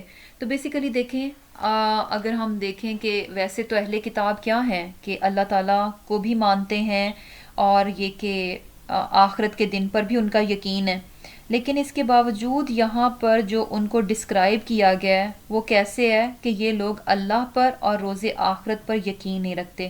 ایسا کیوں کہا گیا؟ کیونکہ اگر ان کے عقیدے دیکھیں وہ درست نہیں ہیں. اب جیسے کہ کرسچنز کو ہی دیکھ لیں تو کیا ہے کہ ٹرینٹی کا ان کا عقیدہ ہے، تو وہ کیا ہے، وہ ایسے ہی ہے کہ جیسے کہ وہ اللہ پر یقین نہیں رکھتے. کیونکہ اللہ پر ایمان لانا ایسے نہیں ہے کہ آپ اپنی مرضی سے جو ہے جیسا آپ کا دل چاہ رہا ہے ویسے ہی آپ اللہ کو بنا کر اس کو اللہ مانیں. نہیں، اللہ پر ایمان کیا ہے کہ جیسا اس نے اپنے بارے میں بتایا ہے ایگزیکٹلی ویسا ہی اس کے بارے میں جو ہے عقیدہ رکھنا، ویسا ہی ایمان رکھنا، تو یہ درست ایمان ہوگا. اگر اس سے انسان ہٹ جاتا ہے اور اپنی مرضی سے جو ہے ساری چیزیں ڈالتا ہے اللہ تعالیٰ کی ذات کے متعلق، نہیں اچھا اللہ ایسے ہے، اللہ تعالیٰ کا بیٹا بھی ہے، یا اللہ تعالیٰ ایسے ہے، تو وہ ایمان جو ہے نا بیسیکلی ایسا ہی ہے کہ وہ نہیں ہے، کیونکہ وہ ویسا نہیں ہے جیسا کہ اللہ تعالیٰ نے کہا ہے ایمان لانے کو. اور اسی طرح آخرت کے دن کے بارے میں اگر ہم ان کے عقیدے دیکھیں تو وہ بھی کیا ہیں، بہت ہی خراب ہوئے ہیں. جیسے یہود کیا سمجھتے تھے کہ اچھا ہم تو چونکہ بڑے چہیتے ہیں تو اس وجہ سے ہم اللہ تعالیٰ کے بڑے چہیتے ہیں تو اس لیے ہم کیا ہے جہنم میں نہیں جانے لگے، اور اگر ہم گئے بھی تو ہم 7 دنوں کے لیے جائیں گے، کچھ دن کے لیے جائیں گے اور دیٹس اٹ. اور عیسائیوں کو دیکھیں تو وہ کیا کہتے ہیں کہ عیسیٰ علیہ السلام ہماری طرف سے سولی چڑھ گئے، اب ہم جو ہے سیدھے ڈائریکٹ جنت ہی میں جائیں گے. تو بیسیکلی اس کے علاوہ یعنی یہ تو کچھ چیزیں ہیں، اس کے علاوہ اور بھی بہت سی غلط چیزیں انہوں نے یوم آخرت کے بارے میں کیا ہے ڈال رکھی ہیں. ان کے عقیدے جو ہیں یوم آخرت کے بارے میں بہت زیادہ غلط ہوئے ہوئے ہیں. تو کیا ہے کہ جب ان کا درست عقیدہ نہیں ہے تو وہ ایسے ہی ہے اللہ تعالیٰ کے نزدیک کہ جیسے کہ یہ نہ تو اللہ پر ایمان لاتے ہیں اور نہ ہی یوم آخرت پر ایمان لاتے ہیں. اور اس کے ساتھ ساتھ کیا ہے کہ اللہ اور رسول کی حرام کردہ چیزوں کو بھی حرام نہیں سمجھتے. اور یہ چیز بھی دیکھیں کہ جیسے کہ سود کی بات ہے، شراب کی بات ہے، زنا کی بات ہے، یہ ساری چیزیں جو ہیں ان کے ہاں بھی حرام ہیں، لیکن اس کے باوجود بھی یہ ان چیزوں کو حرام نہیں جانتے. اور تو یہاں پر کیا ہے کہ مسلمانوں کو یہ کہا گیا کہ اب جو ہے تم کو اہل کتاب کے خلاف جنگ کرنی ہے. اور کب تک جنگ کرنی ہے؟ کہ جب تک کہ وہ سرنڈر نہ کر دیں، یعنی اسلام، یا تو یہ کہ اسلام قبول کر لیں، اور اگر وہ اس چیز پر نہیں آتے تو پھر کیا ہے کہ وہ ماتحت بن کر رہنا چاہتے ہیں، تو ایسی صورت میں کیا ہے کہ ان کو جزیہ دینا پڑے گا. اب یہ جو جیسے یہاں پر جو ہے نا ایک اور چیز بھی ہمیں پتہ چل رہی ہے کہ ایسا نہیں ہے کہ سارے کے سارے اہل کتاب جو ہیں ان کے ساتھ تم جنگ کرو، بلکہ یہاں پر کیا ہے کہ من الذین اوت الکتاب، کہ یہاں پر یہ جو من ہے نا، اس سے بھی من سے بھی یہ بات پتہ چل رہی ہے کہ تمام اہل کتاب سے مسلمانوں کو جنگ کرنے کا حکم نہیں دیا جا رہا، بلکہ من کیا ہے؟ من کچھ کے معنوں میں آ رہا ہے، طبیعت کے معنوں میں ہے، کچھ کے معنوں میں ہے کہ اہل کتاب میں سے وہ اہل کتاب جو تمہارے خلاف حملہ کرنے کی تیاری کر رہے ہیں، اب تم ان کے اگینسٹ جو ہے وہ جاؤ گے، ان کے خلاف تم لڑو گے. اور اب یہاں پہ تھوڑا سا جو ہے نا جزیہ کو بھی دیکھ لیتے ہیں کہ جزیہ جو ہے بیسیکلی کیا ہے کہ دیکھیں پہلے جو ہے اگر ہم مشرکین کے بارے میں دیکھیں تو انہیں جو ہے کیا کہا گیا کہ وہ وہاں پر نہیں رہ سکتے، یا تو اسلام قبول کریں نہیں تو چھوڑ کے چلے جائیں. اور ان کو جو ہے جزیہ کی رعایت نہیں دی گئی، جبکہ یہاں پر اہل کتاب کے ساتھ ہمیں یہ چیز نظر آ رہی ہے کہ اگر وہ یعنی اپنے ہی دین پر رہنا چاہتے ہیں، لیکن وہ کیسے رہ سکتے ہیں؟ جزیہ دے کر. تو اب یہ چیز بھی سم ٹائم تھوڑا سا کوسچن ہوتا ہے کہ اچھا مشرکین کو جو ہے یہ اجازت کیوں نہیں دی گئی کہ اچھا وہ بھی اپنے دین پر، اپنے شرک پر قائم رہتے اور ان سے بھی جزیہ لے لیا جاتا، صرف اہل کتاب ہی سے جزیہ کیوں، مشرکین سے کیوں نہیں لیا گیا، ان کو وہاں سے کیوں نکالا گیا؟ تو بیسیکلی اس میں بھی کیا ہے کہ مشرکین کے معاملے میں ہم دیکھتے ہیں کہ جو اللہ تعالیٰ کی طرف سے سزا آئی وہ زیادہ سخت دی گئی. اور اس کی وجہ بھی کیا ہے کہ مشرکین جو ہیں یہ وہ لوگ تھے جن کی طرف آصلی وسلم کو خاص، یعنی پہلی درجے پر آصلی وسلم کن کی طرف تھے، کن لوگوں میں سے اٹھائے گئے تھے؟ مشرکین مکہ ہی میں سے تھے. اور کیا تھا کہ یعنی پہلا جو پیغام تھا وہ انہی کے لیے تھا، ان کے بیچ میں رسول موجود تھے، ان کے یعنی وہاں پر وحی نازل ہو رہی تھی، ان کی اپنی زبان ہی میں وحی نازل ہو رہی تھی. اور پھر یہ کہ اور یہ چیز ہم دیکھتے ہیں کہ پچھلے تمام پیغمبروں میں جس قوم کی طرف رسول کو بھیجا جاتا اور اس قوم کے لوگ اگر نہیں مانتے تھے تو ان کو جو ہے اللہ کی طرف سے عذاب دے کر ان کو ہلاک کر دیا جاتا، کیونکہ یہ چیز جو ہے نا بہت زیادہ سویر بن جاتی ہے کہ جن کی طرف جو ہے رسول کو بھیجا گیا ہے اس کے اپنے ہی لوگ اپنی ہی زبان میں آئے ہوئے پیغام کو، اتنے کلیئر میسج کو جو ہے وہ جھٹلا دیں، نہ مانیں. تو یہ چیز کیا ہے؟ یہ بہت زیادہ یعنی اس کی سویر پنشمنٹ ملتی ہے کہ اگر جو ہے وہ پہلی قوم ہی جو ہے اپنے طرف آئے ہوئے رسول کو جو ہے وہ جھٹلا دے. اور یہی چیز جو ہے یہاں پر مشرکین مکہ کے ساتھ بھی ہوئی. لیکن تھوڑا سا فرق کیا ہمیں نظر آتا ہے کہ پہلی قوموں کو جو ہے اللہ تعالیٰ کی طرف سے عذاب دے کر ہلاک کیا گیا، لیکن مشرکین کو جو ہے مسلمانوں کے ہاتھوں جو ہے وہ عذاب دیا گیا. اور کیا ہے کہ اب جزیہ جو ہے، جزیہ بیسیکلی کیا ہے کہ یہ وہ جسے کہہ لیں کہ اماؤنٹ ہے جو کہ کس سے لی جاتی ہے؟ صرف اور صرف اہل کتاب سے. اور اس کے ساتھ ساتھ اس میں مجوسی بھی شامل ہیں، اہل کتاب اور مجوسی سے لی جاتی ہے. اور اس کے علاوہ کیا ہے کہ یعنی جزیہ جو ہے کون دے گا؟ ایک تو یہ کہ وہ اہل کتاب ہے، سیکنڈ کیا ہے کہ اسے بالغ ہونا چاہیے، بچے سے نہیں لیا جائے گا. اور تیسری چیز اس میں کیا ہے کہ فائنینشلی جو ہے نا وہ اس قابل ہو کہ وہ جزیہ دے سکتا ہو. اگر اس کی طاقت نہیں ہے، اس میں اس کی حیثیت نہیں ہے، تو پھر جزیہ جو اسے نہیں لیا جائے گا. اس کے ساتھ ساتھ کیا ہے کہ مرد سے لیا جائے گا، کسی عورت سے، کسی بچے سے، کسی بوڑھے سے، اور کسی جسے کہہ لیں کہ ڈسیبل پرسن سے، ان تمام لوگوں کو. اور اس کے علاوہ اس کے ساتھ ساتھ کیا ہے کہ وہ لوگ جو کہ راہب ہیں. راہب کون ہے؟ جو کہ دنیا چھوڑ کر صرف اور صرف اللہ تعالیٰ کی عبادت میں لگے رہتے ہیں، انہیں دنیا سے کوئی غرض نہیں ہوتی. تارک الدنیا یعنی جو دنیا کو چھوڑ چکا ہے.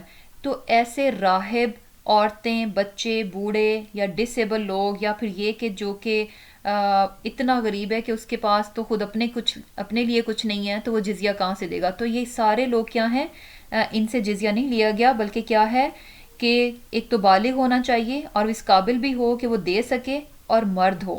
عورتوں، بچوں، بوڑھوں اور جو ڈسیبل ہیں، جو راہب ہیں، ان سے جزیہ نہیں لیا گیا. اب یہ چیز بھی سم ٹائمز کیا ہے نا کہ اس طرح کے سوالات بھی ہوتے ہیں کہ بھئی کیوں مسلمان ایسا کیوں کرتے ہیں کہ اگر ان کی ایک اسلامی مملکت ہے تو وہاں پر اگر کوئی نان مسلم رہنا چاہتا ہے اہل کتاب میں سے، تو مسلمان ان سے یہ پیسے کیوں وصول کرتے ہیں جزیہ کی صورت میں. تو کیا ہے کہ پہلے تو اس چیز کو بہت اچھے سے سمجھنا چاہیے کہ جزیہ جو ہے نا، اگر ہم اس کو آج کی ٹرم میں لیں تو یہ کیا ہے، ٹیکس کی صورت میں آ جاتا ہے. جزیہ کیا ہے بیسیکلی؟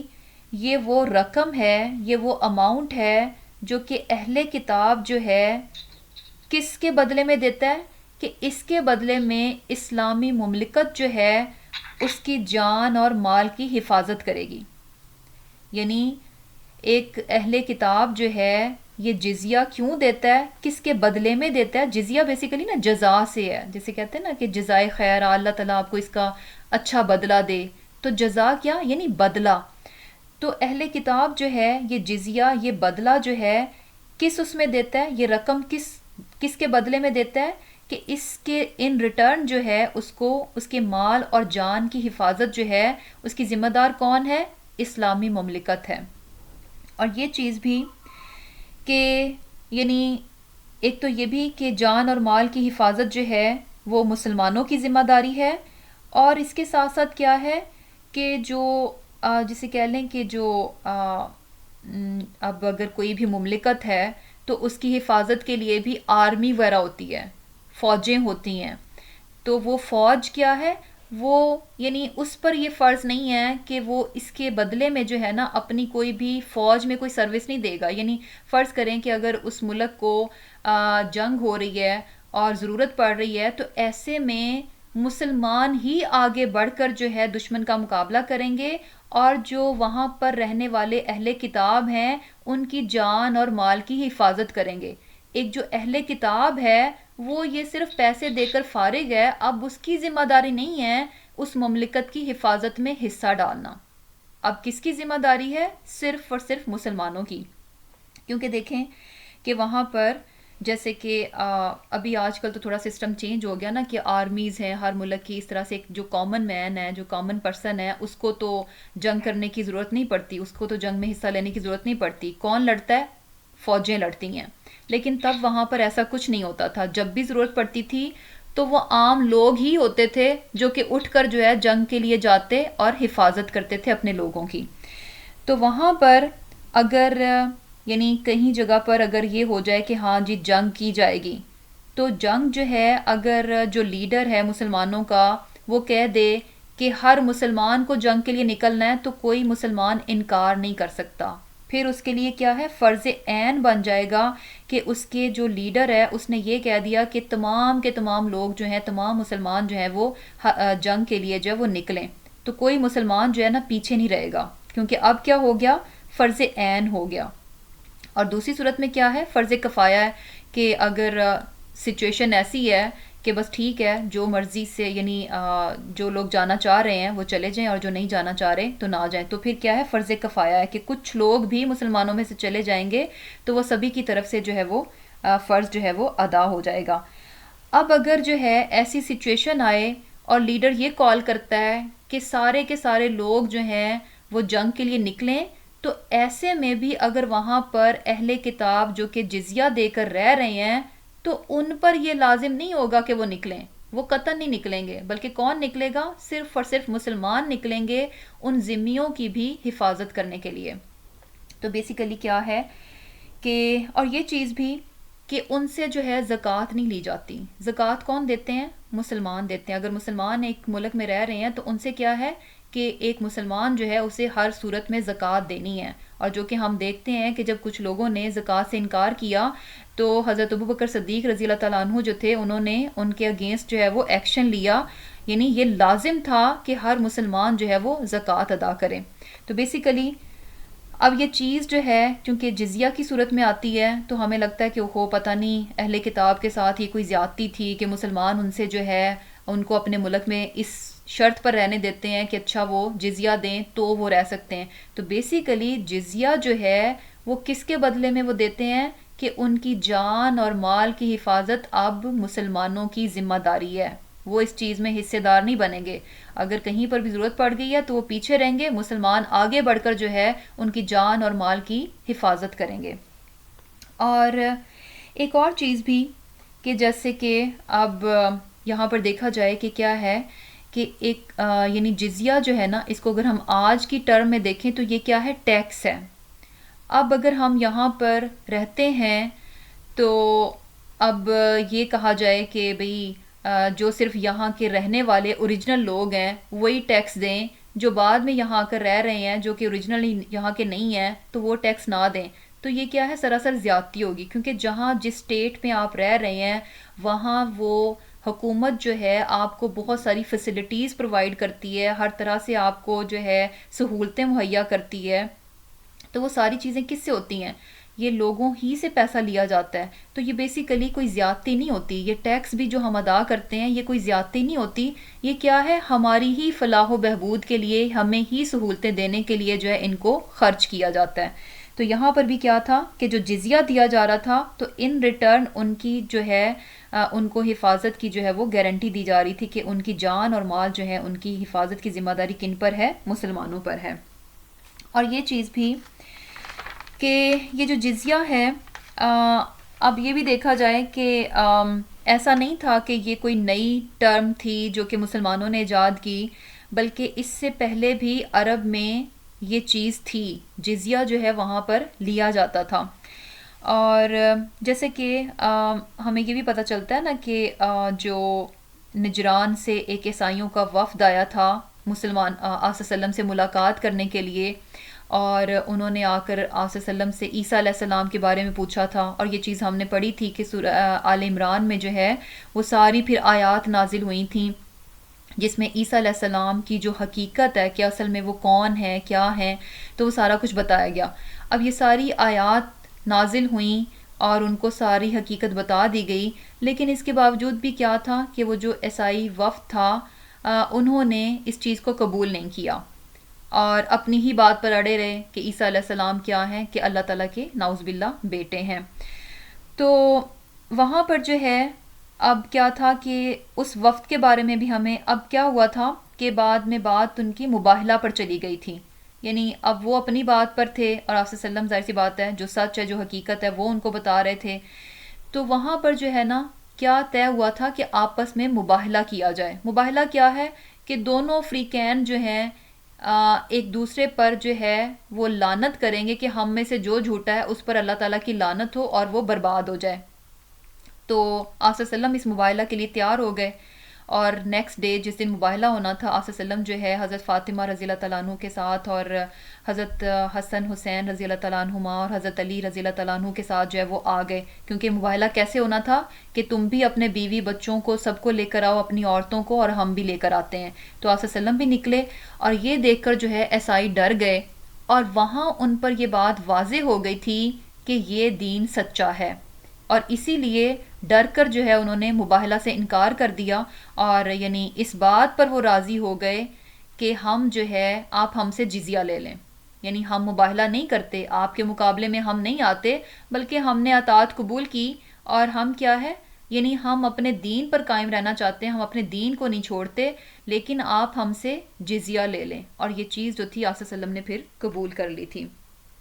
اور یہ چیز بھی ہے کہ حضرت عمر رضی اللہ تعالیٰ عنہ کے دور میں اگر ہم دیکھیں کہ جزیہ جو لیا جاتا تھا وہ کتنا ہوتا تھا.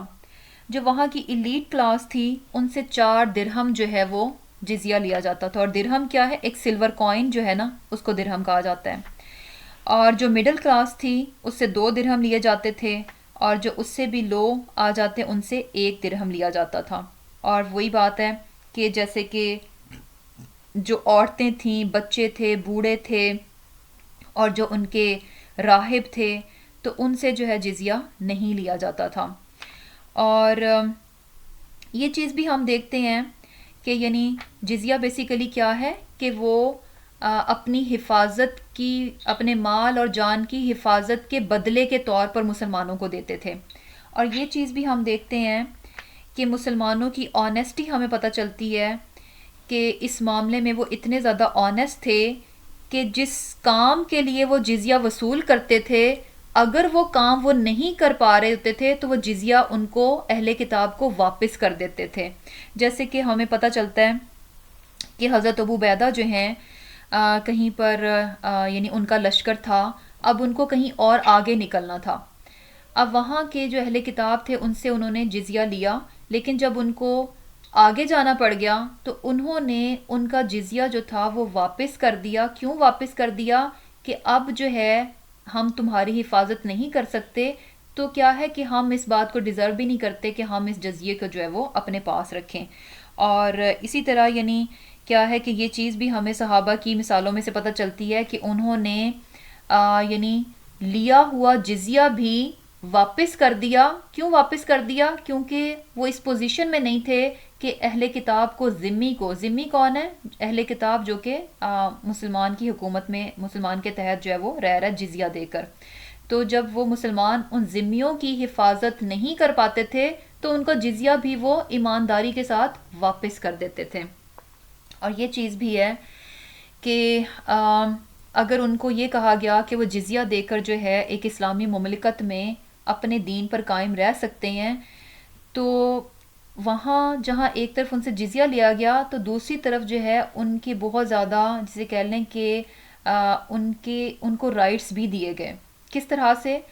کہ جیسے کیا حدیث میں آتا ہے کہ آپ صلی اللہ علیہ وسلم کیا فرمایا کہ ذمی کی طاقت سے بڑھ کر اس پر بوجھ نہ ڈالا جائے. یعنی ایک ذمی اہل کتاب جو کہ مسلمانوں کے ماتحت ہو کر رہ رہا ہے، تو اس کے بارے میں کیا نصیحت کی جا رہی ہے کہ ذمی کی طاقت سے بڑھ کر اس پر بوجھ نہ ڈالا جائے. جو کسی غیر مسلم ذمی پر یہ ظلم کرے گا، ظلم کون کرے گا؟ ظاہر ہے اس کے اوپر کون ہے؟ مسلمان ہے. جو کوئی بھی اس غیر مسلم ذمی پر یہ ظلم کرے گا تو قیامت کے روز کیا ہے کہ میں ظالم کے مقابلے میں مظلوم کا ساتھ دوں گا.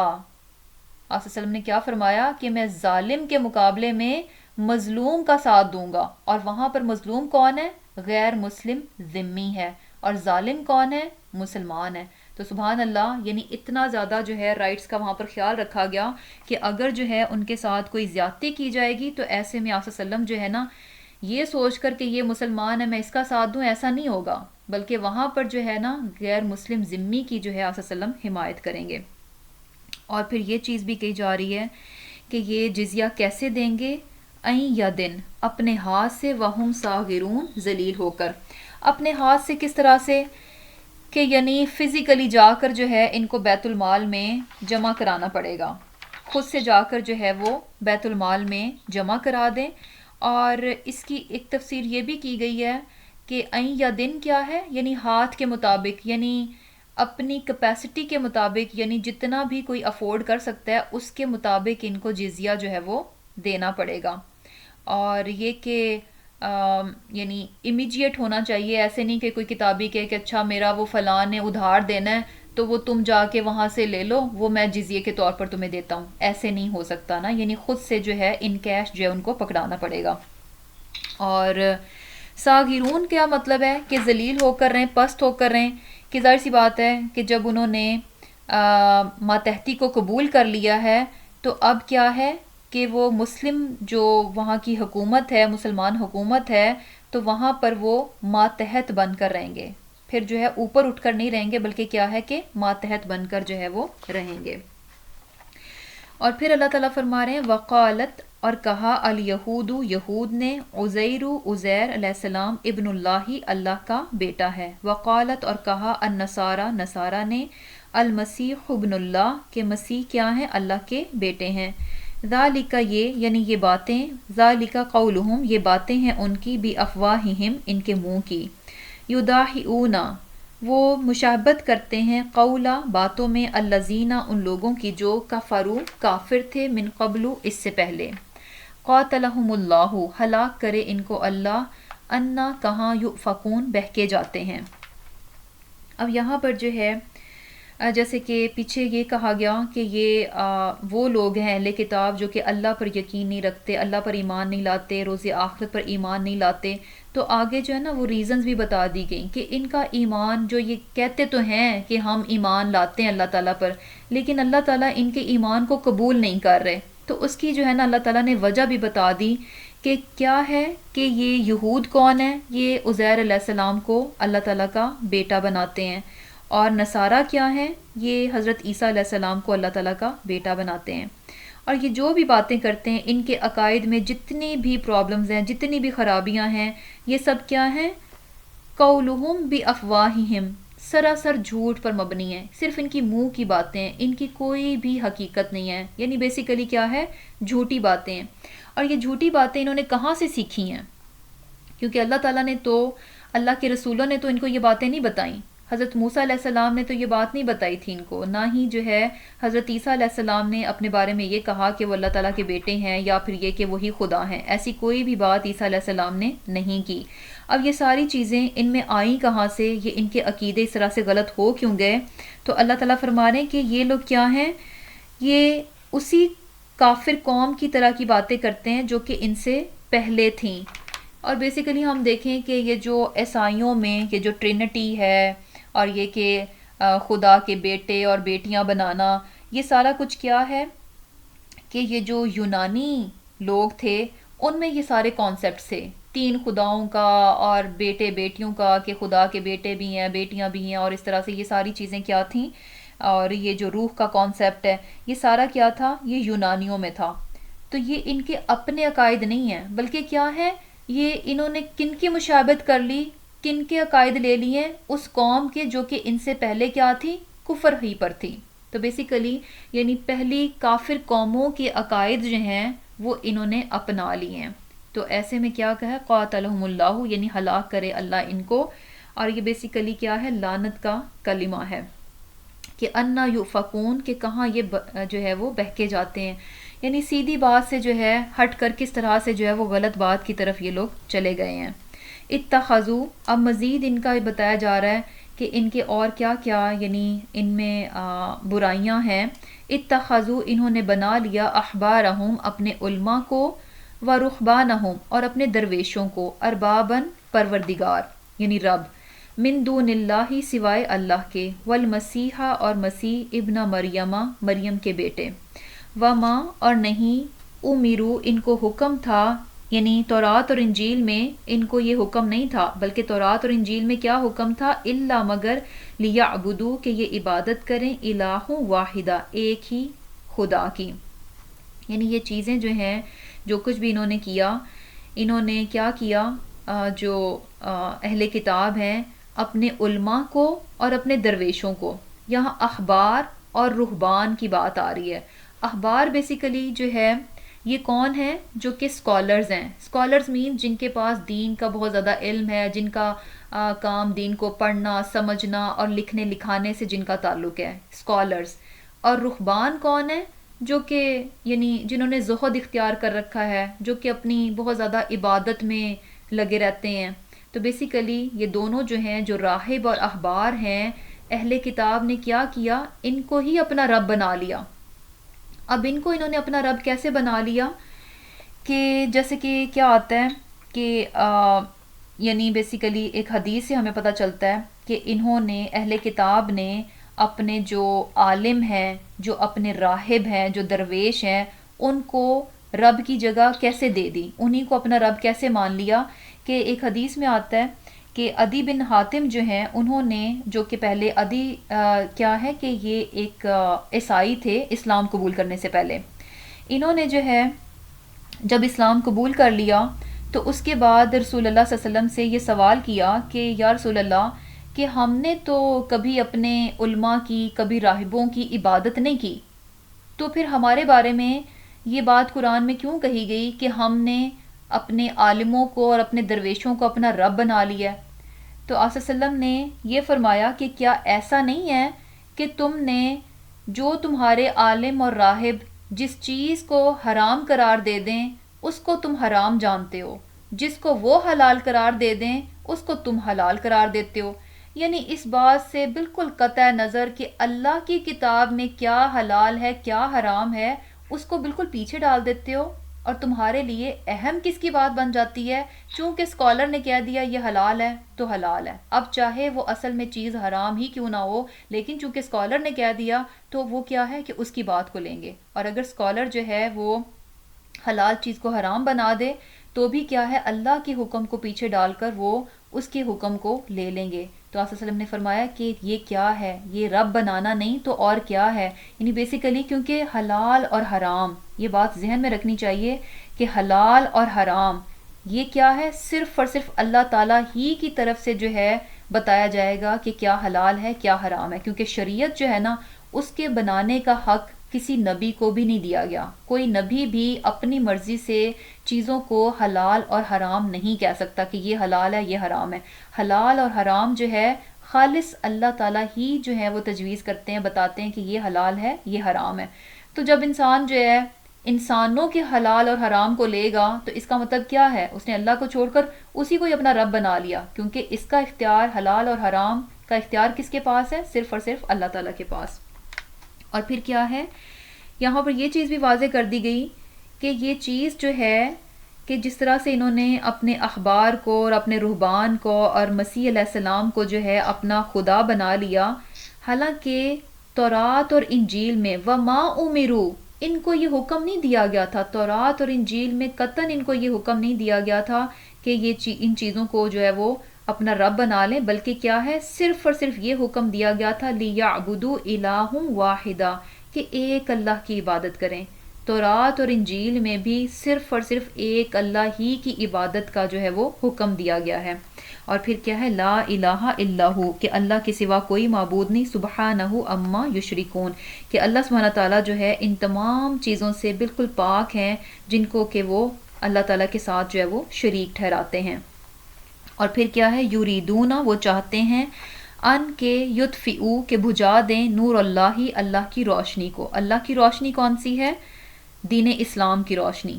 بِأَفْوَاهِهِمْ اپنے منہوں کے ساتھ، یعنی پروپیگنڈے کر کر کے.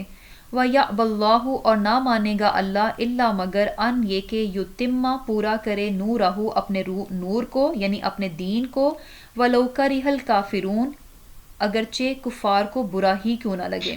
تو یہاں پر جو ہے اللہ سبحانہ تعالیٰ فرما رہے ہیں کہ یہ لوگ کیا کر رہے ہیں کہ اللہ کے نور کو جو ہے بجھانے کی کوشش کر رہے ہیں. اور نور کو کیسے بجھانے کی کوشش کر رہے ہیں؟ اپنے منہوں کے ساتھ. اللہ کا نور کیا ہے؟ دین اسلام. دین اسلام کو یہ ساری قوتیں جو ہیں اہل کتاب بھی اور مشرکین بھی یہ سارے کے سارے جو ہے اس کو ختم کرنے کی کوشش کر رہے ہیں. کس طرح سے؟ پروپیگنڈے کر کر کے، اور یہ کہ اسلام کے خلاف باتیں کر کے، اور جسے کہہ لیں کہ منفی قسم کے تاثرات دے کر، منفی قسم کی باتیں کر کے، اور یہ کہ جھوٹی باتیں بنا بنا کر، مختلف قسم کی سازشیں کر کر کے، چالیں چل چل کے، پروپیگنڈاز کر کر کے، اس طرح کی چیزیں کر کے جو ہے یہ اسلام کو ختم کرنا چاہتے ہیں. اور لیکن اللہ تعالیٰ کیا فرما رہے ہیں کہ اللہ تعالیٰ ایسا ہونا نہیں دے گا. اللہ تعالیٰ اپنے دین کو ضرور پورا کرے گا، چاہے جو ہے کافروں کو یہ بات کتنی ہی بری کیوں نہ لگے، چاہے ان سے یہ بات قطعاً برداشت نہ ہو، لیکن اللہ تعالیٰ اپنے دین کو کیا ہے یتم پورا کر کے چھوڑے گا.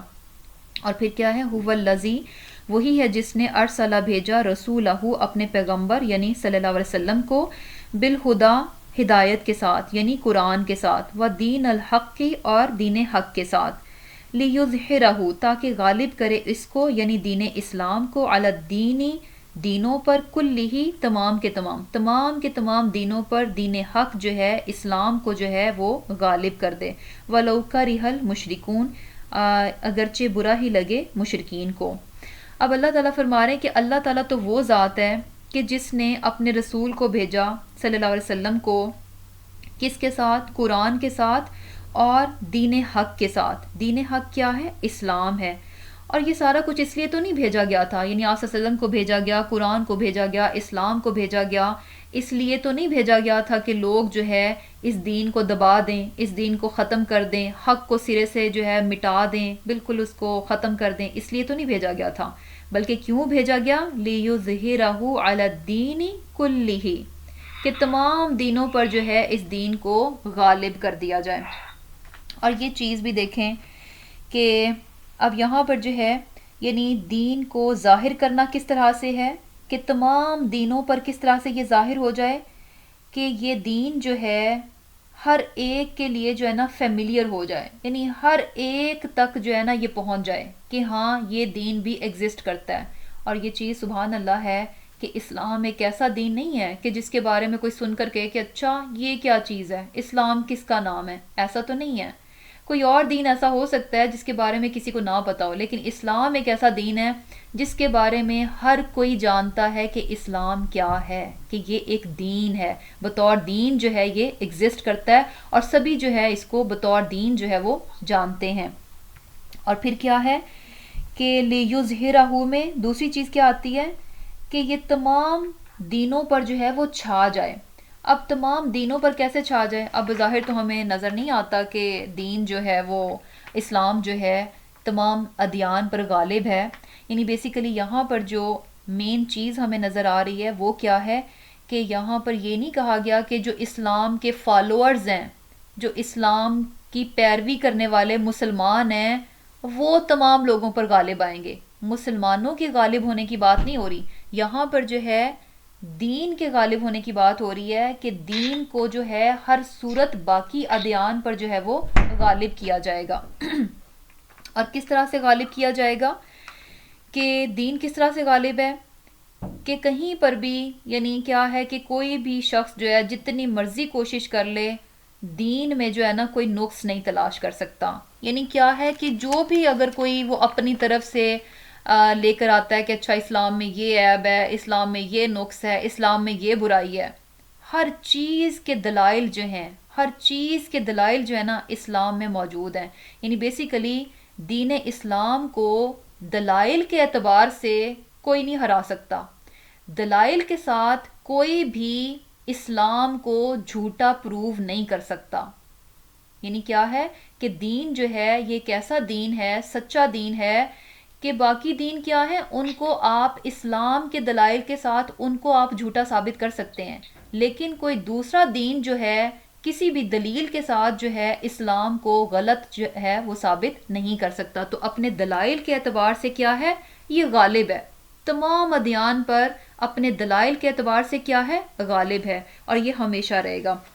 تو یہاں پر جو ہے دو چیزیں بتائی گئی ہیں کہ یہ جو دین آیا کیوں آیا، اس لیے کہ ہر بندہ جو اس کو جان لے کہ یہ دین ہے، اور سیکنڈ کیا ہے کہ تمام دینوں پر جو ہے اپنے دلائل کے اعتبار سے یہ کیا ہے غالب دین ہے۔ اور یہ چیز بھی دیکھیں کہ وہاں پر جو ہے یعنی جتنا لوگوں نے کوشش کی اس دین کو دبانے کی، اللہ سبحانہ تعالیٰ کہہ رہے ہیں کہ میں نے اس کو یعنی یہ لوگ کوشش کرتے ہیں منہوں سے اس کو کرنے کی۔ اب یہ دیکھیں کہ بہت بڑی آگ کہیں پر لگی ہو اور کوئی شخص جو ہے نا کہ میں پھونکے مار مار کے اس آگ کو بجھا دوں تو کیا ہوگا؟ وہ پھونکے مارنے سے آگ اور زیادہ بھڑکے گی، وہ کم نہیں ہونے لگی، وہ ختم نہیں ہونے لگی، کیونکہ آگ بڑی ہے، چھوٹی چھوٹی پھونکوں سے وہ اور بھڑک جائے گی، وہ ختم نہیں ہوگی۔ تو وہاں پر بھی یہی ہو رہا تھا کہ اسلام کی طاقت ایسی نہیں تھی کہ اس کو جو ہے نا یوں ہی ختم کر دیا جائے، جتنا جس نے کچلنے کی کوشش کی اسلام اور زیادہ ابھر گیا، اسلام اور زیادہ جو ہے وہ پھیل گیا۔ مشرکین جو ہیں یعنی وہی بات ہے نا کہ اگر آپ صلی اللہ علیہ وسلم جو ہے مکہ میں رہتے، وہاں ان کو تنگ نہ کیا جاتا، ہو سکتا ہے کہ اسلام صرف وہیں تک رہتا، تھوڑے سے لوگوں تک رہتا، لیکن جتنا انہوں نے دبایا اتنا اسلام اور زیادہ پھیل گیا، اتنا اسلام اور زیادہ ابھر گیا۔ اور اسی طرح آج بھی دیکھیں کہ کتنی کوشش کی جاتی ہے کہ اسلام کو جو ہے نا نیگیٹیولی پیش کیا جاتا ہے، لیکن مزے کی بات یہ ہے کہ جتنا اس کو میڈیا کے تھرو پروپیگنڈا کیا جاتا ہے، اسلام کی بات اتنے زیادہ لوگوں تک پہنچتی ہے۔ اور بہت سارے لوگوں کی سٹوریز آپ کو پتہ چلیں گی کہ انہیں اسلام میڈیا کے تھرو پتہ چلا، اور کیوں پتہ چلا؟ نیگیٹو وے میں، کہ بھئی اسلام ایسا ہے، اسلام ایسا ہے، اسلام میں یہ غلط ہے، اسلام میں یہ غلط ہے۔ تو لوگ جو ہے یعنی وہ نیگیٹو تھنگس جو ہے نا سننے کے بعد ان میں یہ تجسس ہوا کہ اچھا اس دین کو جانے تو صحیح جس کے خلاف اتنی باتیں کی جاتی ہیں۔ اور سبحان اللہ جب وہ دین کو جاننے کے لیے نکلتے ہیں تو وہ کیا ہو جاتے ہیں؟ مسلمان ہو جاتے ہیں۔ تو بیسیکلی کیا ہے کہ جتنا بھی کوئی کوشش کر لے اس دین کو قطعاً بھی دبایا نہیں جا سکتا، جتنا جس طریقے سے بھی دبانے کی کوشش کی جائے گی یہ اتنا زیادہ ابھرے گا، اتنا زیادہ پھیلے گا، کیونکہ کیا ہے؟ یہ دین الحق ہے، یہ سچا دین ہے۔ اور اس کے بارے میں ایک حدیث بھی آتی ہے کہ کیا آتا ہے حدیث میں کہ قیامت سے پہلے روئے زمین پر کوئی کچا یا پکا مکان ایسا نہ ہوگا جہاں اللہ کا کلمہ داخل نہ ہو جائے، عزت داروں کی عزت کے ساتھ اور ذلیل کی ذلت کے ساتھ۔ یعنی یہ چیز بھی ہمیں حدیث میں بیسیکلی ایک طرح سے بتایا گیا کہ قیامت سے پہلے زمین پر کوئی ایسا گھر نہیں ہوگا، کوئی کچا یا پکا۔ کچا پکا سے مراد یہ ہے کہ ہر گھر میں جو ہے دین اسلام جو ہے وہ داخل ہو جائے گا۔ اور یہ چیز ہم دیکھتے ہیں کہ آج کل جس طرح سے ٹیکنالوجی اور یہ سب کچھ اتنا زیادہ ہو چکا ہے، تو اب کہیں پر بھی ایسا نہیں ہے کہ کس گھر میں جو ہے وہ دین اسلام نہ پہنچاؤ، ہر گھر میں جو ہے دین اسلام کیا ہے؟ پہنچ چکا ہے۔ صحیح، تو چلیں انشاءاللہ یہیں پہ اینڈ کر لیتے ہیں، ہمارا ٹائم جو ہے وہ ہو چکا ہے۔ تو صحیح، تو چلیں انشاءاللہ گروپ جو ہے وہ اینڈ کرتے ہیں۔ اللہم تقبل منا انک انت السمیع العلیم وتب علینا انک انت التواب الرحیم، سبحانک اللہم وبحمدک نشہد ان لا الہ الا انت نستغفرک ونتوب الیک۔ السلام علیکم ورحمۃ اللہ وبرکاتہ۔